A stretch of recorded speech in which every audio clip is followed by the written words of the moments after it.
Assalamualaikum warahmatullahi wabarakatuh. Perkenalkan, nama saya Sarifah Fira Jaya Ramadianti. Saya kuliah di Universitas Muhammadiyah Pontianak, Fakultas Ilmu Kesehatan, Program Studi Kesehatan Masyarakat. Nah, di video kali ini saya akan memberikan edukasi kepada masyarakat semua tentang bentuk sediaan obat di apotek maupun di rumah sakit. Nah, yang pertama kita harus pelajari dulu apa itu persediaan.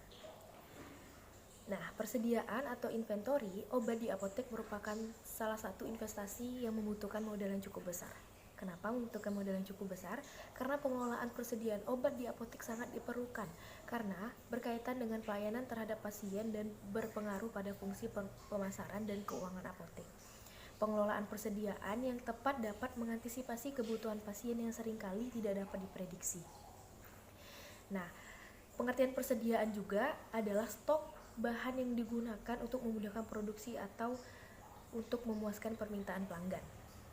Nah, stok persediaan obat di apotek penting untuk dikelola. Kenapa? Agar kebutuhan pasien di waktu tertentu dapat terpenuhi, menghindari jika sewaktu-waktu terjadi fluktuasi harga obat yang meningkat, menyediakan persediaan cadangan untuk kondisi permintaan obat yang tidak menentu, serta dapat mengambil keuntungan dari pemasok atau supplier jika ada diskon. Nah, selanjutnya ada juga fungsi persediaan obat di apotek, yaitu apoteker bertanggung jawab terhadap proses pengelolaan persediaan farmasi. Pengelolaan dengan baik akan membantu apoteker untuk dapat mengontrol kebutuhan suplai dan demand, karena persediaan berperan sebagai penyangga dalam suplai dan demand. Nah, selanjutnya persediaan juga dapat diklasifikasikan menurut fungsinya. Nah, yang pertama, persediaan untuk antisipasi. Apotek perlu menyimpan persediaan sebagai langkah antisipasi yang dibuat berdasarkan kebutuhan jangka waktu ke depan atau future demand, yang sudah dapat diperkirakan seberapa jauh kebutuhan yang akan diperlukan. Nah, yang selanjutnya, persediaan saat fluktuasi. Safety stock berfungsi untuk mengatasi fluktuasi yang tidak dapat diprediksi antara supply dan demand serta lead time. Lead time adalah jangka waktu kapan persediaan itu mulai dipesan sampai persediaan itu ditempatkan dan dipesankan kembali. Nah, selanjutnya ada lot size inventory. Lot size adalah sejumlah item atau barang tertentu yang diorder dari suatu plan atau third party supplier yang kemudian dijadikan standar kuantitas untuk proses pengiriman kepada pelanggan. Nah, selanjutnya ada hedge inventory. Ini berfungsi untuk melindungi harga dari harga fluktuasi barang. Hedge inventory berguna jika pada saat harga pasar naik, perusahaan juga sudah melakukan hedge inventory pada harga yang rendah dengan melakukan pembayaran terlebih dahulu. Nah, selanjutnya kegiatan pengelolaan persediaan obat-obatan. Yang pertama, tahap perhitungan kebutuhan obat. Yang kedua, tahap proyeksi obat.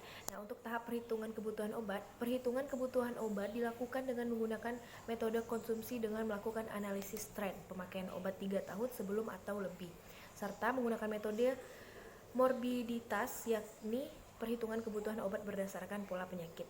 Selanjutnya, yang tahap proyeksi kebutuhan, perhitungan kebutuhan obat yang dilakukan secara komprehensif dengan mempertimbangkan data pemakaian obat dan jumlah sisa stok pada periode yang masih berjalan. Nah, selanjutnya ada tahap-tahap dalam pemberian obat kepada pasien. Yang pertama ada pengadaan, yang ketiga ada penerimaan, yang keempat ada penyimpanan, yang keenam pengendalian, dan yang ketujuh pencatatan dan pelaporan. Yang pertama ada pengadaan. Pengadaan itu adalah adanya stok obat di apotek maupun di rumah sakit. Yang ketiga penerimaan. Penerimaan merupakan kegiatan untuk memastikan kesesuaian kedatangan barang dengan surat pesanan, diantaranya kesesuaian jenis obat maupun jumlah yang dipesan. Yang keempat ada penyimpanan.